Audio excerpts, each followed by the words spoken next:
blender.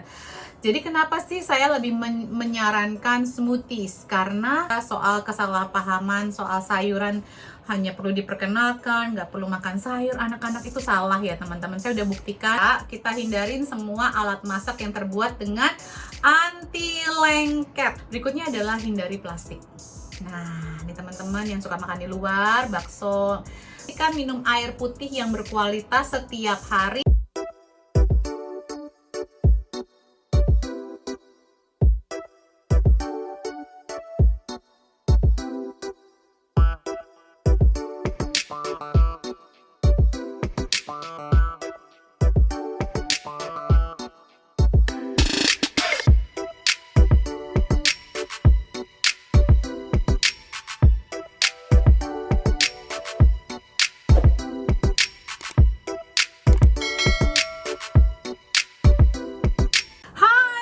Lagi bersama saya Debbie Jamuri, your favorite naturopathic practitioner.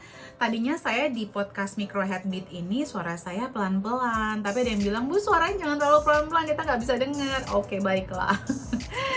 Jadi suaranya suara normal saya aja ya. Oke teman-teman, sebelum kita mulai, inilah Micro Habit yang saya share di tahun 2021. Saya buat dalam versi podcast di sini, di Root of Life TV, dibuat dalam bentuk animasi. Jadi jangan lupa untuk subscribe, and like, comment, dan juga jangan lupa untuk subscribe Root of Life TV juga. Saya baru aja kelar webinar, jadi saya langsung bikin video ini, nyicil karena sudah bulan Agustus ternyata, dan saya baru di hari ke-39. Oh no. Jadi saya akan kejar tayang, mudah-mudahan saya bisa ngejar micro habitnya. Kalau yang animasi agak lama, karena memang proses animasi itu membutuhkan waktu teman-teman. Ternyata saya juga bukan ahli animasi, jadi staff saya butuh waktu. Tapi jangan lupa di subscribe kalau teman-teman lebih mudah belajar dalam bentuk animasi. Oke, saya akan mulai. Jadi kemarin kita sudah membahas yang day 38, sekarang day 39, hari ke-39. Apa sih yang saya sarankan supaya teman-teman bisa belajar naturopati ini secara perlahan tapi pasti? Sudah banyak yang merasakan perubahan yang luar biasa dalam kesehatannya setelah mengikuti micro habit saya. Jadi mudah-mudahan teman-teman yang baru nonton juga akan merasakan semua manfaat kesehatannya. Asal diikutin ya teman-teman. Berikutnya adalah 1 gelas smoothies setiap hari. Smoothie sayuran.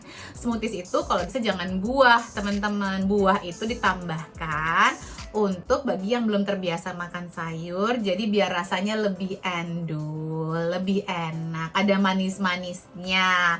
Prinsipnya kalau bikin smoothies itu sayuran hijau minimal 3 macam, buahnya 1 atau 2 jenis, dengan tambahin biji, lemak, susu kacang atau air, dan menggunakan blender. Jadi kenapa sih saya lebih menyarankan smoothies? Karena seratnya masih terjaga. Seratnya kita makan semua. Karena kalau kita bikin jus yang cold press, itu kan cuma sari airnya aja nih.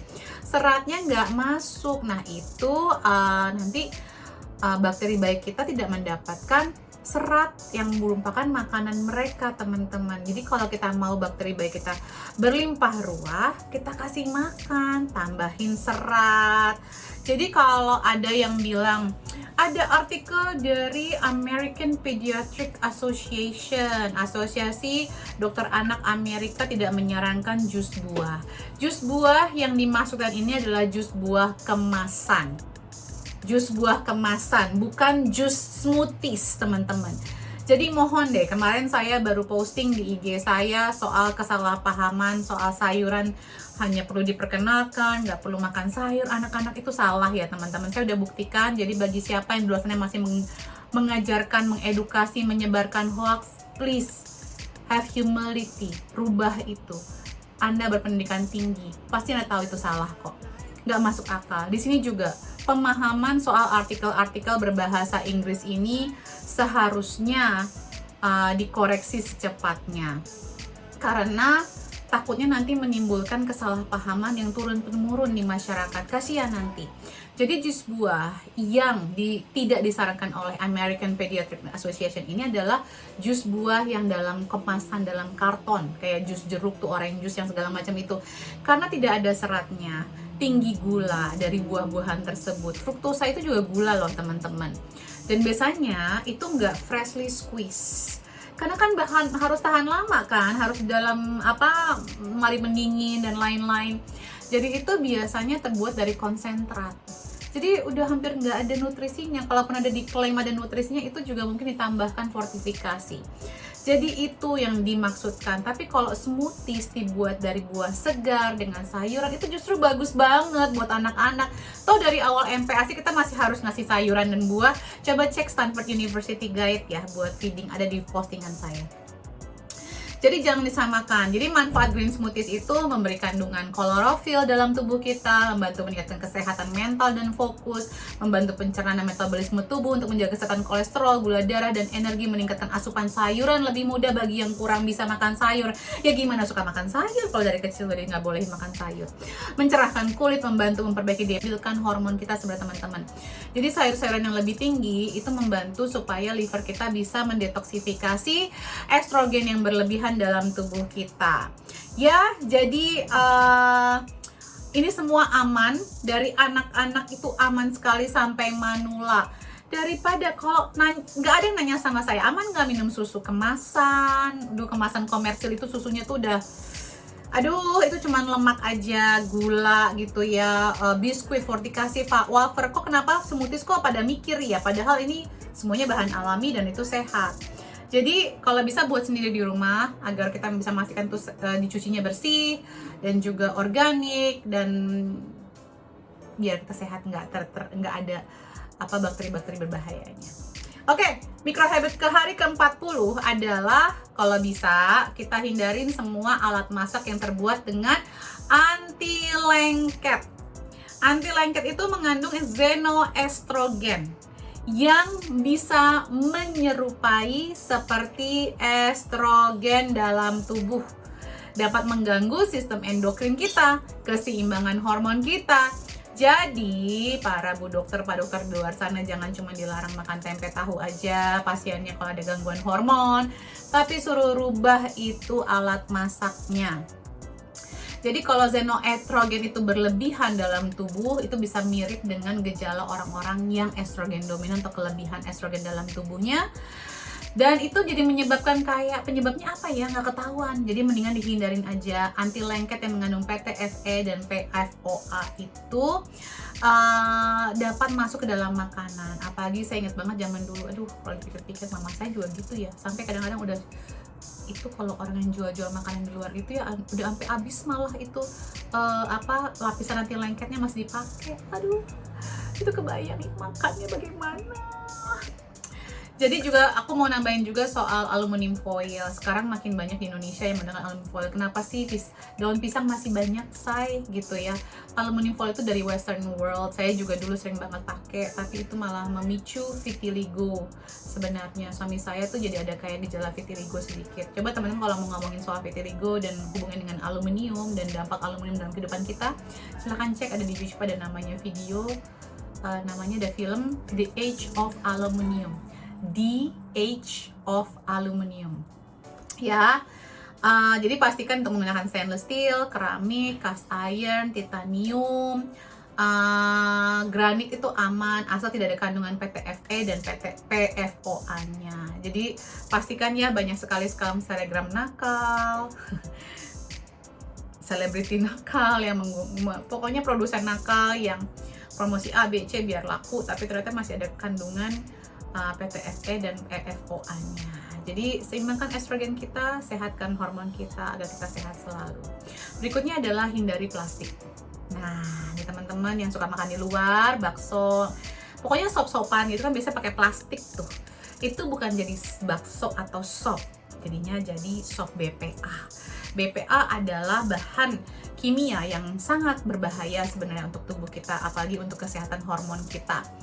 Jadi kalau bisa sih air minum juga di Indonesia kebanyakan orang-orang minumnya pakai air galon. Nah, galonnya itu sendiri mengandung BPA, teman-teman. Jadi mendingan kenapa nggak cari water filter ya, penyaring air itu lebih sehat. Apalagi ya, ya itu water filter. Ada juga beberapa minuman yang botol air mineral yang tidak menggunakan BPA, plastiknya itu juga bisa digunakan ya. Karena kita itu kalau di naturopati kita mencoba mencari akar masalahnya. Jadi jangan cuman obat, tapi kalau akarnya masih belum diperbaiki nanti obatnya juga akan ngaruh ya. Dan berusaha untuk nggak menyakiti. Kalau kita nggak harus minum obat, kenapa enggak? Kalau kita cuman harus menghindari A, B, C, D, E, kenapa nggak dilakukan aja gitu ya. Dan edukasi, mudah-mudahan micro habit ini, podcast ini sangat membantu teman-teman semua ya. Kenapa sih kita harus menghindari BPA atau bisphenol A ini? Karena mengganggu kesehatan endokrin, mengganggu sistem reproduksi, mencetus kanker, terutama kanker rahim, kanker pembuluh darah, prostat, dan berhubungan dengan sistem reproduksi ya. Saya ada punya teman ya dari SMA ya, teman SMA saya, teman SMP saya ya. Jadi sekarang jadi obgyn, dan dia melihat di postingan Instagramnya tuh ada dia ngeliatin ada operasi anak umur 12 tahun, ada tumor besar banget ya. Kok bisa ya anak-anak ini punya tumor segede gini umur 12 tahun? Jadi mungkin aja karena ya makanannya, mungkin karena plastik dalam ininya. Jadi mungkin beli penyaring air terus dimasukin dalam botol kaca, botol stainless steel dalam bepergian ya. Apalagi kalau naruh air dalam mobil tuh panas-panas plastiknya tuh. Kadang-kadang saya kalau beli air di Indonesia aja suka botol itu panas ya, kayak air panas gitu.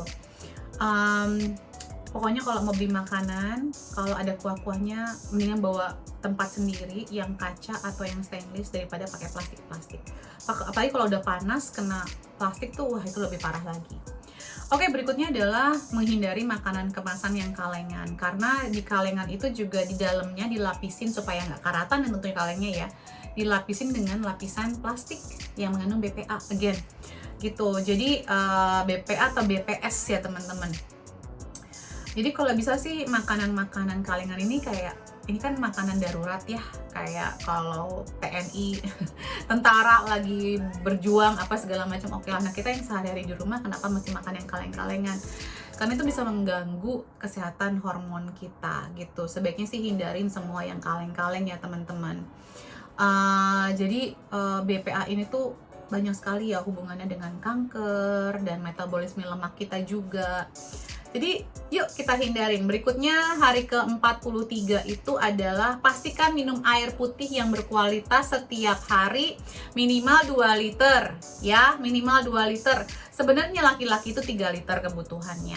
Perempuan dewasa itu 2,2 liter. Jadi minimal 2 liter aja deh, karena bisa menjaga sirkulasi limpatik sistem kita, detoksifikasi kita lancar, dan pastikan bukan yang dari galon-galonan dengan plastik BPA ya. Pastikan itu. Anak-anak, tahu nggak sih kalau anak 1 tahun aja udah harus dikasih minimal 750 ml air setahun ya. Karena kalau enggak nanti detoksifikasinya lancar, banyak dong penyakitnya, mudah sakit dong nanti jadinya. Oke, berikutnya untuk menjaga keseimbangan hormon, stop mencuci. Jadi ini micro habit hari ke-44 ya. Stop mencuci vagina dengan sabun cuci khusus vagina yang mengandung antibakteri dan antiseptik. Stop. Saya dulu waktu remaja tergoda dan melihat iklan, nanti mau jadi wangi vaginanya. Lah emang kalau lagi masih remaja siapa yang mau nyium vaginanya sih, say? Agak-agak mengharukan juga sih ini ya sebenarnya ya kalau dipikir-pikir zaman dulu ya. Tapi kita tuh mungkin anak-anak remaja banyak yang mengalami keputihan dan lain-lain ya. Itu sebenarnya adalah dari asupan makan kita, banyak yang manis-manis mungkin, kurang asupan probiotik mungkin. Jadi jangan diutak-atik itu vagina. Vagina adalah self cleanse organ. Dicuci pakai air saja dan sabun yang sehat, sabun yang tidak ada macam-macamnya ya, tidak ada antibakterial, antiseptik, kecuali antibakterialnya dari essential oil atau sesuatu yang alami. Kenapa? Karena mencuci vagina dengan antiseptik dan antibakteri dapat meningkatkan resiko infeksi saluran kandung kemih. Kenapa? Karena kan ada antibakterianya, ada antibiotiknya, dibunuh semua tuh si bakteri baik. Jadi di vagina kita itu ada bakteri baiknya juga teman-teman. Jadi jangan dibunuh dengan antibakteria dari sabun-sabunan itu ya. Bisa meningkatkan resiko bakterial vaginosis, candidiasis, kehamilan ektopik, bayi lahir dengan berat badan rendah, kelahiran prematur, chorioamniotis, dan infeksi infeksi bakteri saat melahirkan, penyakit peradangan pelvis, kanker serviks, dan infertilitas.